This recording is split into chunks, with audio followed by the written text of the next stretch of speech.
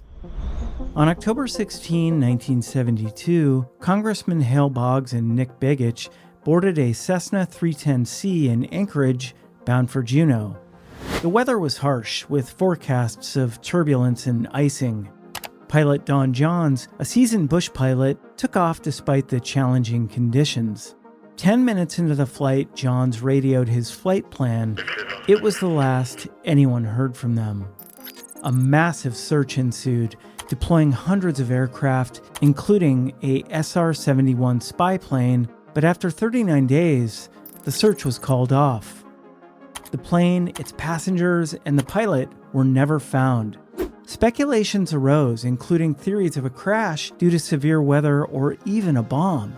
Journalist John Walzak's investigation into the case uncovered potential foul play involving mobsters and a mysterious FBI probe. The fate of Hale Boggs and Nick Begich remains unsolved. Did weather bring them down, or was there a more sinister plot? The mystery endures, leaving more questions than answers. In a small ski town in Alaska, a mysterious disappearance left a family searching for answers. On July 1st, 1995, Erin Marie Gilbert attended the Girdwood Forest Fair on a first date with a man named David Combs. After leaving Anchorage around 4 p.m., the couple enjoyed the festival until 6 p.m., when Combs claimed his car battery died, leaving Gilbert alone while he searched for help. When he returned, he stated that Erin was gone. Despite extensive searches by her family and Alaska State Troopers, no trace of Erin was ever found. Over the years, her family posted a $35,000 reward in hopes of uncovering new leads, and numerous stories and podcasts have dug into the story, all to no avail. To this day, Erin's case remains unsolved, shrouded in mystery and unanswered questions. On July 4th, 2012, in Seward, Alaska, a routine mountain race turned into a haunting mystery. Every 4th of July, the town of Seward hosts the Mount Marathon Race, a grueling 3-mile ascent up a 3,000-foot mountain. That year's race saw 3 serious accidents, but the most baffling incident involved 66-year-old Michael Lemaitre, who somehow disappeared without a trace. Michael, an adventurous spirit, was running Mount Marathon for the first time. Despite not being a professional, he was determined to finish. Witnesses last saw him near the summit around 6 p.m. By then, race officials had already packed up. Michael, unfamiliar with the mountain, might have taken a wrong turn or faced other unknown dangers. Despite extensive searches by helicopters and volunteers, no trace of him was found. The mountain's challenging conditions, including loose shale, snow bridges, and steep cliffs, added to the mystery.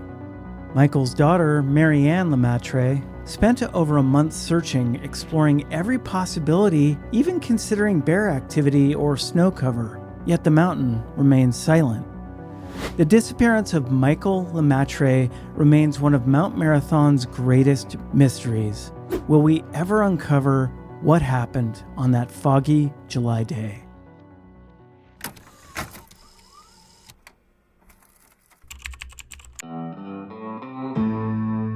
In the icy wilderness of Alaska, a tragic hunting trip turned deadly for 3 men, revealing a dark and complex story. On January 25, 1970, Norman Butch Johnson was found by a pilot, bloodied and exhausted, claiming his 3 hunting companions had been murdered.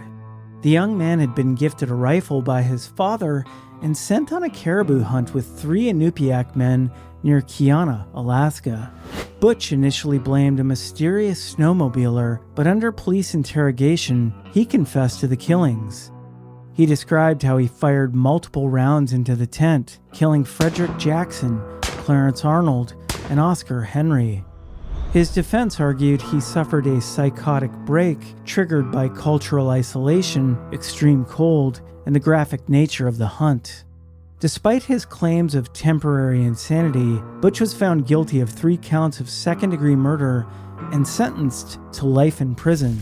But shockingly, he was released on parole after serving only 4 years, leaving the small village of Kiana and the families of the victims in anguish. A tragic mix of mental illness and cultural clash led to an unimaginable loss. The story of Butch Johnson remains a haunting reminder of the fragility of the human mind. In the remote town of Bethel, Alaska, a day at high school turned into a nightmare no one could have imagined. On February 19, 1997, 16-year-old Evan Ramsey arrived at Bethel Regional High School with a hidden shotgun, a ticking time bomb fueled by years of torment and a broken home. Ramsey, bullied relentlessly and struggling with his past, made a decision that would forever change the lives of everyone around him. He entered the school and fatally shot Principal Ron Edwards, a respected Vietnam veteran and leader. Then he turned the gun on 16-year-old Josh Palacios, a beloved student and promising basketball player, before wounding 2 others.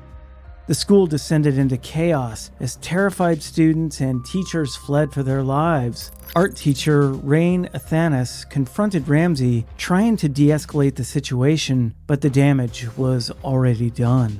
The community of Bethel was left to grapple with the aftermath, forever scarred by the senseless violence. Evan Ramsey, now in his early 40s, reflects on his acts from behind bars, serving a 198-year sentence, haunted by his own regrets. The Bethel High School shooting remains a stark reminder of how unchecked pain and anger can erupt into tragedy, leaving a small town to pick up the pieces of shattered lives. In the remote wilderness of McCarthy, Alaska, the weekly mail plane was a lifeline for its 22 residents. On March 1st, 1983, this routine was shattered. The night before, Chris Richards welcomed his neighbor, Lewis Hastings, into his home. The next morning, Hastings returned with murderous intent, shooting Richards, who barely escaped into the freezing wilderness. Hastings then continued his rampage, heading to the Hegland's home, where residents gathered for the mail plane. There, he brutally murdered Les and Flo Hegland, Maxine Edwards, and later Tim and Amy Nash, who'd come to warn others. Hastings' motive was a delusional plan to destroy the Trans-Alaska Pipeline to preserve the wilderness. Alaska State Troopers intercepted and arrested Hastings, ending his spree but leaving a deep scar on McCarthy. The town grappled with the loss of 6 residents and the trauma inflicted on survivors like Chris Richards and Donna Bryam. Hastings was sentenced to 634 years in prison, but the trust and tranquility of McCarthy were forever damaged. In Manly Hot Springs, Alaska, where the road ends and the icy Tanana River begins, drifter Michael Silka arrived on May 13, 1984.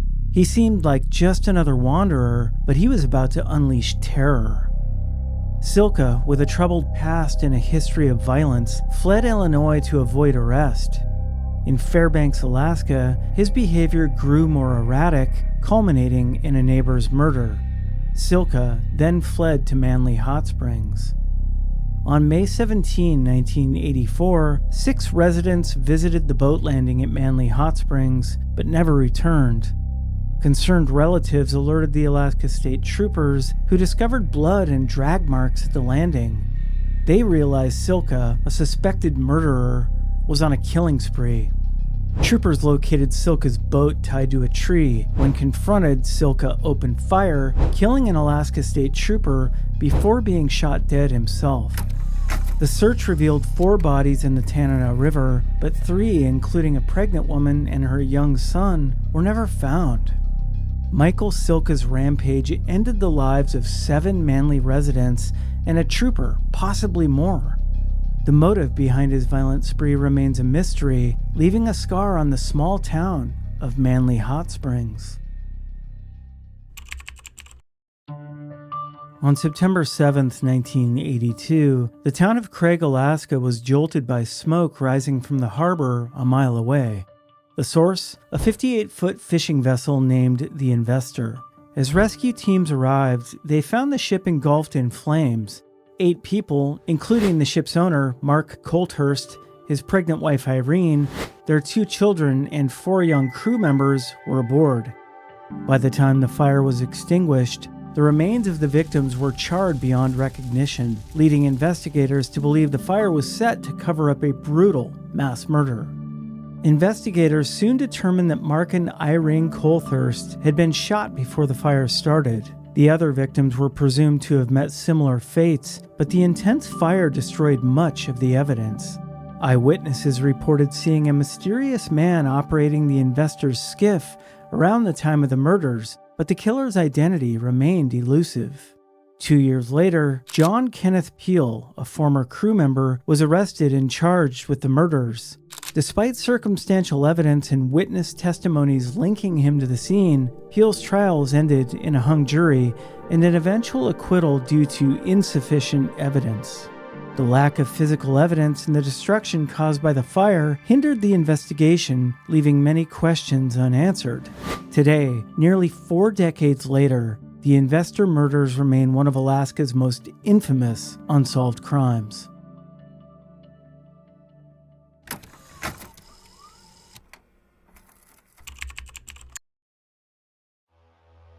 Frank Colicurcio Sr. was a key figure in Seattle's organized crime scene, whose influence reached Alaska in the 1980s. His operations, centered around strip clubs like the Good Times and the Wild Cherry in Anchorage, brought illegal activities such as tax evasion and prostitution to the state.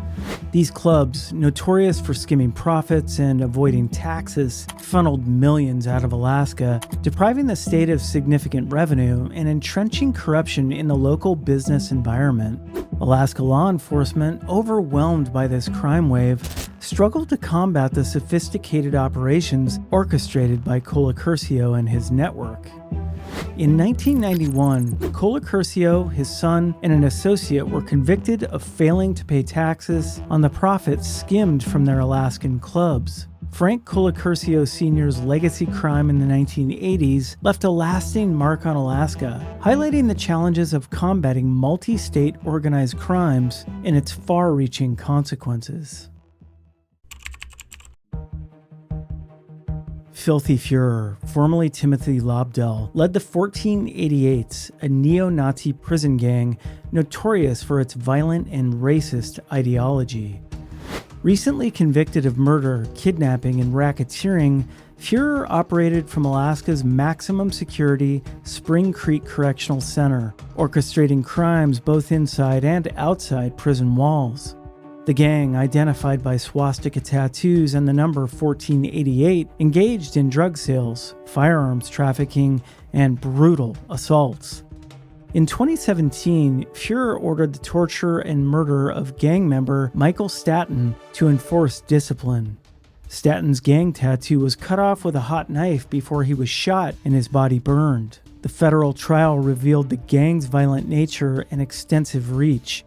All convicted members faced life sentences without parole. The convictions mark a significant blow to the 1488s, highlighting the persistent threat of organized crime and the crucial role of law enforcement in combating it. The Brothers Motorcycle Club, or BMC, was a prominent motorcycle gang in Anchorage, Alaska during the early 1970s. Formed in 1967, the brothers quickly gained a reputation for their activities and presence in the local area. By 1977, they'd established an association with the Hells Angels in California's San Francisco Bay Area. In December 1982, the brothers officially merged with the Hells Angels, establishing Hells Angels chapters in Anchorage and Fairbanks. This merger solidified their status as a support club for the Hells Angels, expanding their influence and reach. The brothers played a significant role in the Hells Angels' operations in Alaska, particularly in methamphetamine trafficking and other criminal enterprises. the Brothers Motorcycle Club's integration into the Hells Angels marked a significant chapter in Alaska's outlaw motorcycle gang history, with their activities leaving a lasting impact on the state's criminal landscape. In the early 1980s, Alaska witnessed its largest drug bust, dismantling a $36 million heroin empire led by a 55-year-old woman named Dora Sterling. Serving 300 to 400 customers daily, Sterling's operation was disrupted when state troopers raided her home. Sterling faced 15 counts of selling heroin, with potential penalties of 300 years in prison and $1 million in fines. The raid was part of a coordinated effort by 200 law enforcement agents, leading to 12 arrests in Anchorage and seizures of heroin, diluted, cocaine, and other drugs worth $1 million. Further arrests were made in Seattle and Los Angeles. Undercover operations revealed the scale of the ring, which involved theft and shoplifting to support users' habits. Sterling's arrest, along with her associates, marked a significant blow to Alaska's heroin supply, ending a notorious chapter in the state's history. Heraclio Sanchez Rodriguez, a 57-year-old inmate in a California prison, masterminded a massive drug trafficking ring from his cell, funneling fentanyl, meth, heroin, and cocaine into Alaska. Using contraband cell phones, he coordinated with suppliers in Mexico and brokers in California and Oregon. His network extended deep into Alaska, reaching even the most remote communities like Good News Bay and Savunga. Sanchez Rodriguez ran a ruthless operation. One of his top quote-unquote wives, Cristina Quintana, got inmates from Highland Mountain Correctional Facility to sell drugs when they got out. Other individuals did his violent tasks. In May 2023, they kidnapped 2 women, killed them, and buried them near Trapper Creek. The ring's violence didn't stop there. 2 other individuals distributed fentanyl that resulted in a fatal overdose.